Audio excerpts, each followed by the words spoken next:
Hi there, let's read Calvin Look Out! A bookworm birdie gets glasses. See all those birds on the wire doing funny things and dancing. Okay. Calvin curled up in his favorite corner of the library to read about dragons. Oops, that says wagons, not dragons, he wondered. Why is this book so blurry? Calvin decided to get another book, one he could see better. Here's one about a yellow dinosaur. Wait, that's not a dinosaur. That's a chicken. Calvin turned to put the book back and tripped right over a chair. What's wrong with this library? Maybe it's your eyes, Calvin dear, said Mrs. Read-a-Lot, the librarian. Perhaps you're farsighted. How many feathers am I holding up? Calvin focused very hard. 4, 6, 8? This calls for some research. Let's see. Farsightedness. Trouble seeing near objects, blurry vision. It says hyperopia. I have a horrible, rare disease. Oh, wait, it says it's common and simply remedied. Calvin read that it's hereditary and wondered if that's why his Uncle Ralph used to walk into trees all the time. It says I need eyeglasses. Thanks, Mrs. Read-a-Lot. So off went Calvin to Treeville to get himself some glasses. Let's see, a left and a right and, oh, here's the place, Dr. Sewell, optometrist. Eyeglasses, bug and worm, fine dining, bug and worm, feathers, Treeville, beak and claw, repairs, B&C, yoga, twigs, nest supplies. So he's going over here to the optometrist. After a little testing, fitting, and adjusting, Calvin was on his way home wearing his beautiful new pair of spectacles, as he preferred to call them. He was so proud he flew right over to show the flock. Calvin, what's that on your face? Aubrey giggled. Hey, everybody, look at Calvin. He's got bug eyes, Clement snickered. Jeepers creepers, Calvin's got new peepers, said Franklin, as he started to guffaw. Calvin's starling cousins laughed so hard they were falling off their branches. Calvin felt terrible. Oh, he sighed, how your chirps of mockery lay heavy on my heart. Clement said, Sorry, Calvin, but you just look so geeky. And that got them laughing all over again. And then Calvin remembered that Ben Franklin wore glasses, and Gandhi, and John Lennon. So he walked away, deciding he was in excellent company. That's when Calvin realized he could see things he never saw before. Small things, interesting things. Wow, I never knew moss was so beautiful. So he took his plant guidebook into the woods and went for a nature walk, deeper and deeper into the woods. Calvin was concentrating so closely on the little things, he didn't notice that big rock balancing on those damp, mossy branches.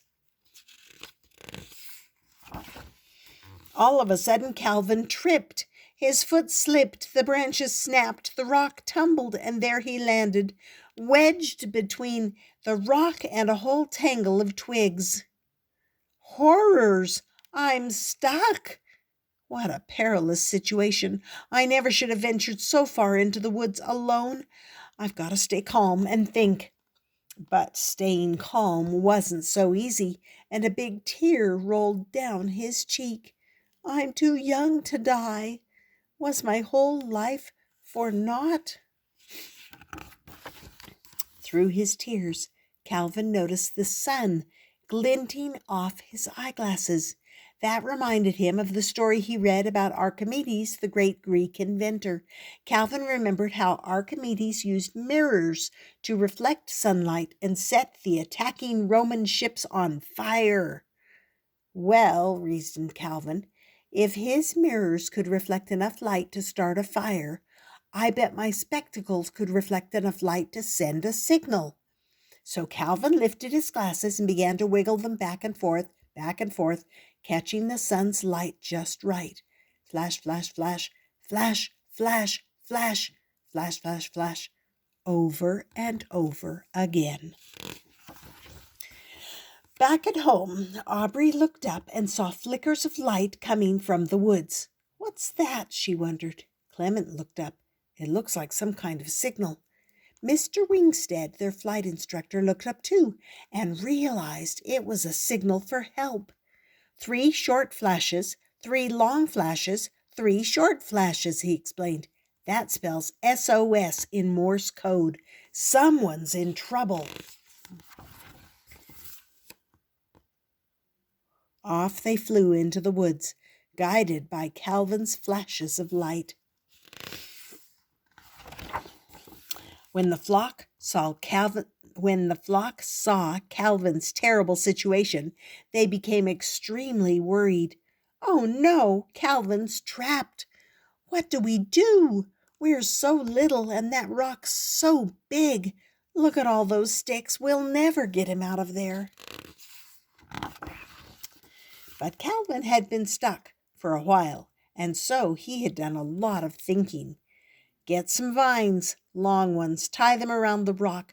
Now get more and weave them around the sticks. Now all of you pull really hard. They did exactly as Calvin instructed. The whole flock pulled and tugged some more until, with the biggest tug of all, the rock went rolling away. The sticks broke loose. Calvin was free.